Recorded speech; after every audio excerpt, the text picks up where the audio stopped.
Hello everybody, we're from the Netherlands. My name is Ties, this is Lucas, Guido and Daniel. And of course we made a report on the carrying capacity of the Earth. How we tackled the problem was mainly with space, because on Earth everything costs space. So what we did with our model is we decided on what variables we had that use up space.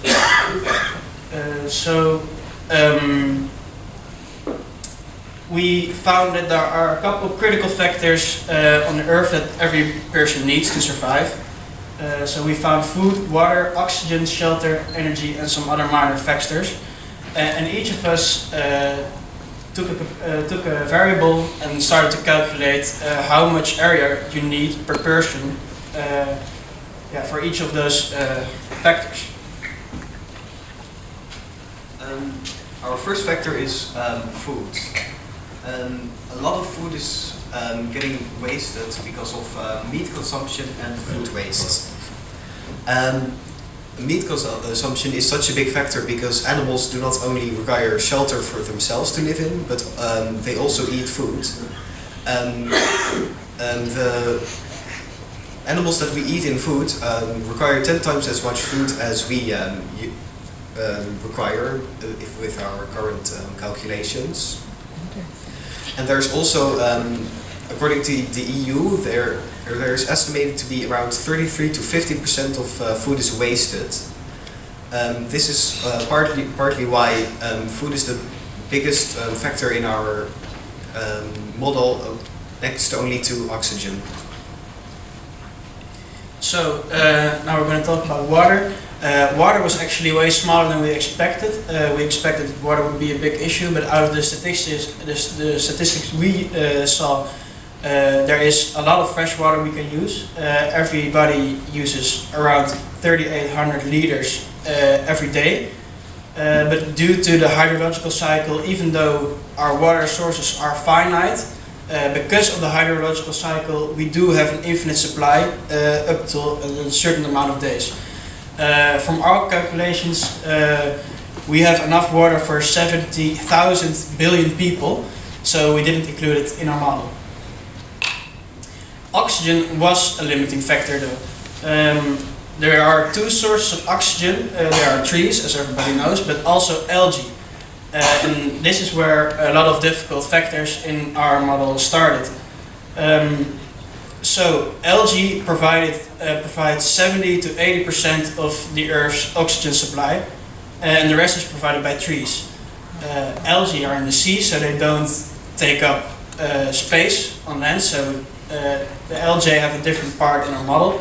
But the trees do take up space, and that's why actually trees are the biggest factor in taking up space in our model. The fourth factor we considered was shelter. In our model, every human being lives under shelter. We need a place where we can sleep, eat, relax, and do many other things. Using our sources, we can find the average house size in the world, and using the average family size, we calculated the average amount of shelter every human being needs. Another very important resource is of course energy. We started off by calculating the average amount of energy consumption per person worldwide.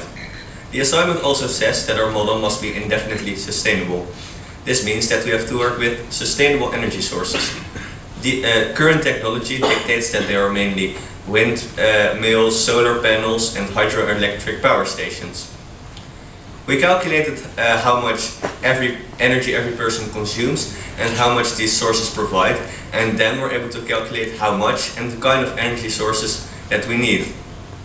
Fortunately for us, these energy sources can be placed on land that has already been used, at sea or on otherwise unused land.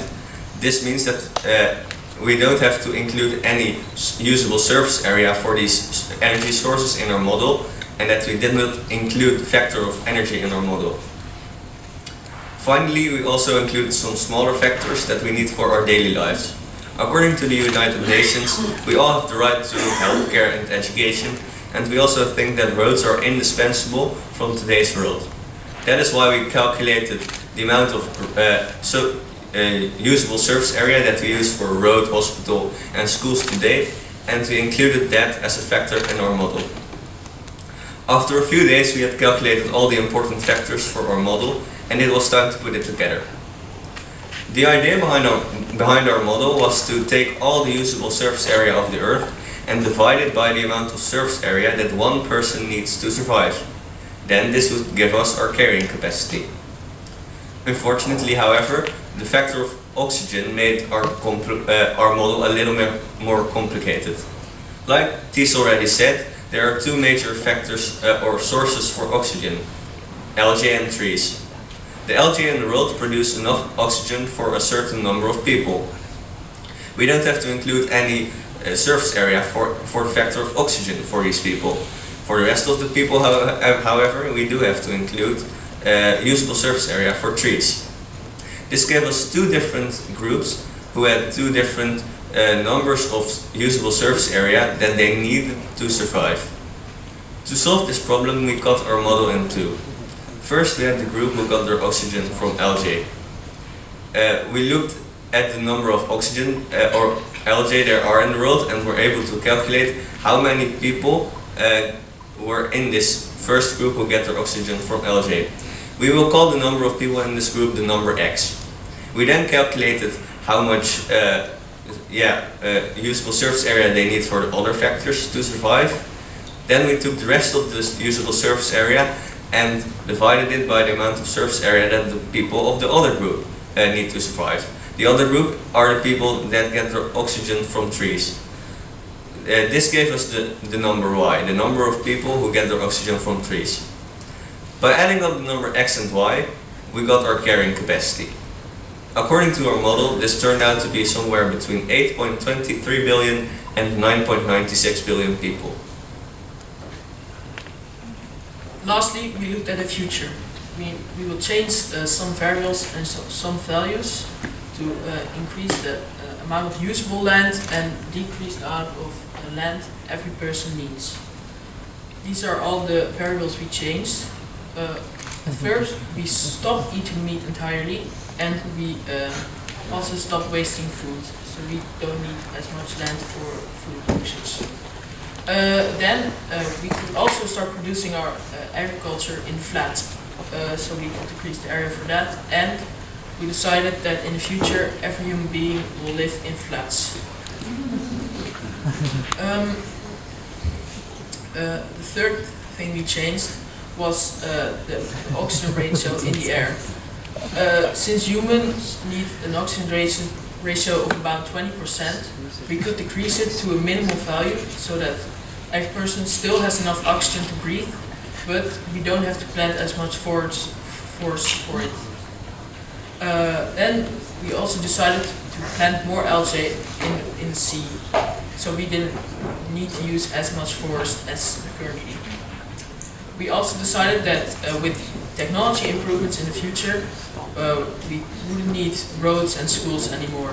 And lastly, we used land reclamation, some things already used in the Netherlands and Dubai, to turn desert and other inhabitable land into habitable land, and we changed water also into land. So in the end, these are our numbers that we came up with, and what was the most fascinating thing to me that I learned about it, that not eating meat makes a difference of 5 billion people in the world. So that was one of the big things that we learned on this assignment. But we learned overall a lot of things on this assignment, and we'd like to thank IMMC for making this all possible. Thank you.